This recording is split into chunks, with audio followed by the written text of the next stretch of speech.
Bonjour à toutes et à tous, j'espère que vous allez bien et que tout se passe bien pour vous. Là, il y a le client qui va me laisser son iPhone 11. Donc du coup, là, c'est l'écran qui est cassé.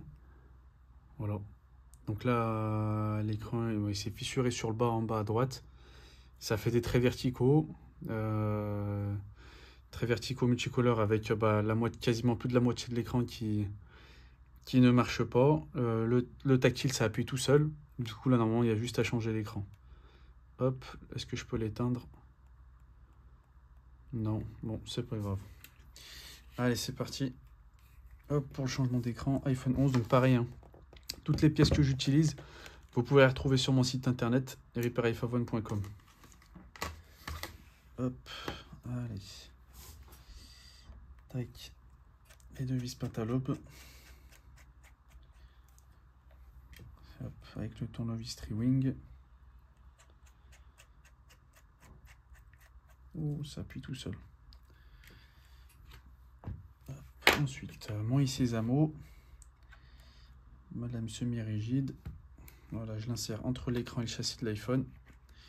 Et je viens faire levier sur tout le contour de l'iPhone. Hop. Un changement d'écran, en général, il y en a pour 15 minutes pour un iPhone 11. Entre guillemets, il n'y en a pas pour trop longtemps. Hop, je prends mon tournevis Tri-Wing. Je dévisse la plaque qui maintient la nappe de la batterie.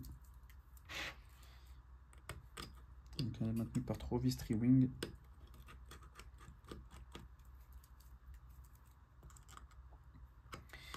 Donc je lui avais déjà changé son écran il y a longtemps. Et du coup, bon, bah, là, il l'a refait casser. Enfin, il l'a recassé. Il m'a dit qu'il ne l'avait pas fait tomber de très haut, hein, de hauteur d'une table. Bon, bah, après, il m'a dit il est tombé à plat. Ouais,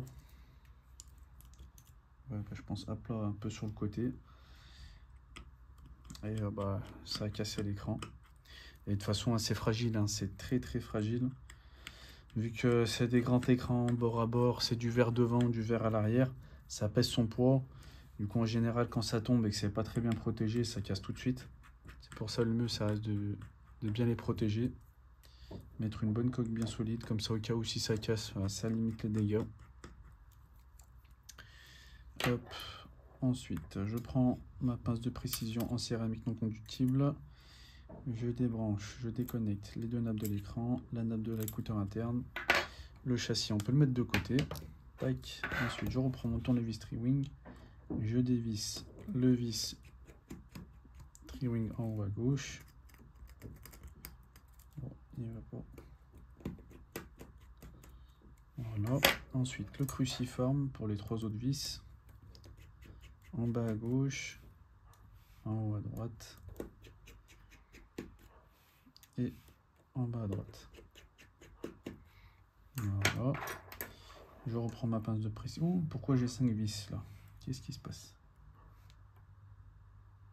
Ah, ça c'est un vis sur le côté. C'est pas grave, ils y sont sur le nouvel écran.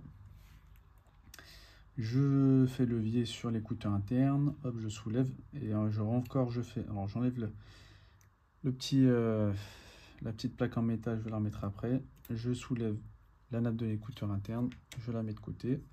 L'écran, on peut le mettre de côté, c'est bon. Je prends le nouvel écran et je fais chemin inverse. J'enlève le film de protection pour comment il s'appelle, le dissipateur thermique, pour qu'il fasse son travail. Il faut bien l'enlever, le plastique de protection, sinon le dissipateur thermique, pardon, il fait pas son travail pour dissiper la chaleur. Et dans quel cas il se peut que soit le châssis intermédiaire il se décolle à cause de la chaleur qui s'accumule à l'intérieur du téléphone. Du coup, bah, l'écran il peut se soulever tout seul, ça peut être dangereux. Voire pourquoi pas de griller la dalle de l'intérieur à cause de la chaleur. Donc ça peut poser des problèmes, pardon. Donc il faut bien l'enlever.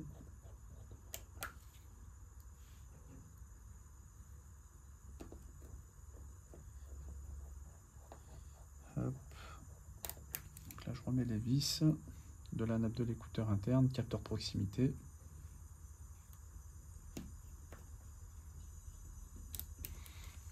Voilà. Je reprends le châssis de l'iPhone, je vérifie qu'il n'y a rien qui obstrue le passage. Non, c'est tout bon. Je prends la poire à souffler, la soufflette. L'autre vis sur le côté, hop, poubelle. Pour ça, il faut bien vérifier.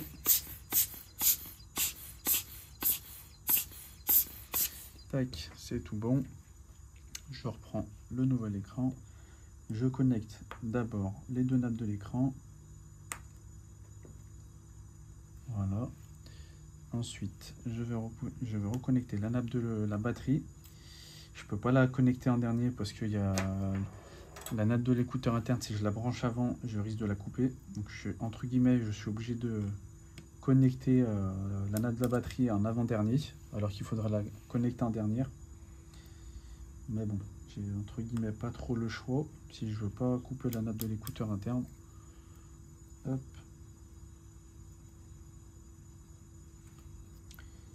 Voilà. Je reconnecte la nappe de l'écouteur interne, capteur proximité, la plaque qui maintient les nappes de l'écouteur interne et de la batterie et des nappes de l'écran,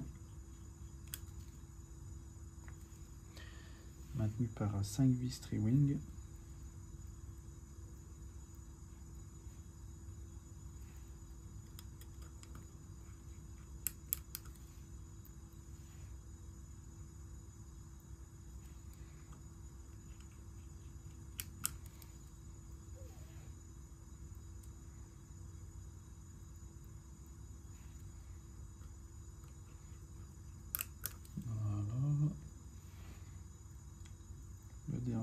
Le dernier vis de la plaque. Je recheck, voir si tout est bon, qu'il n'y a rien qui cloche. C'est tout bon. Je referme l'écran. Donc je l'emboîte d'abord par le haut. Ensuite sur le côté droit. Ensuite sur le côté gauche.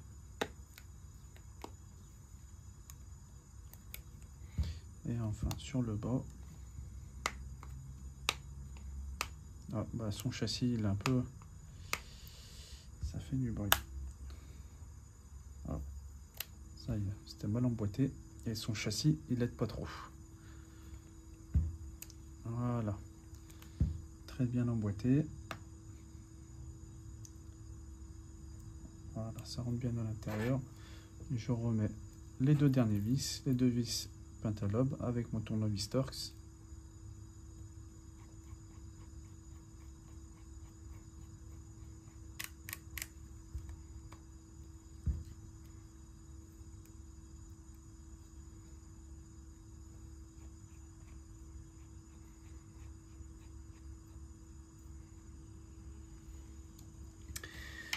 Et c'est tout bon. Maintenant, je vais le rallumer. Je vais voir si tout est bon.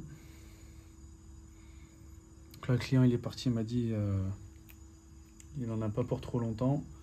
Comme ça, après, je ferai les tests généraux, vérifier si tout est bon. Là, je pourrais tester que du coup les touches du clavier, l'écouteur interne et c'est tout. Et c'est tout. Mais déjà, voir au moins déjà si le tactile fonctionne bien. Surtout ça.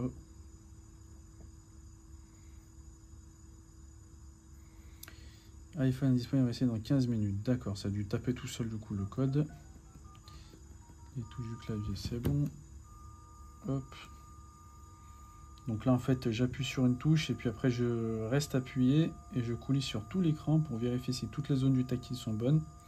Si le son il s'arrête, c'est qu'il y a peut-être une zone du tactile qui est KO. Si c'est ça, alors il faut recommencer pour confirmer si ça s'arrête encore. Si ça s'arrête encore, c'est qu'il y a bien une zone du tactile qui est KO. Là, je peux aller de partout, le son est continu, donc c'est tout bon. Bon, de toute façon, il y a l'Assistive Touch, donc là, on voit bien que tout est bon. Voilà. L'écouteur interne, c'est bon parce que j'entends le son. C'est bon. Et bah, du coup, pour moi, pour le moment, c'est tout bon. Là, bon, il a dû se bloquer à cause de l'écran qui était cassé, ça tapait tout seul. Et puis voilà. Et ben en tout cas, c'est tout bon du coup pour cette réparation. Donc pour le changement d'écran de cet iPhone 11. Voilà, donc là, son écran était bien fissuré, ça faisait des traits verticaux.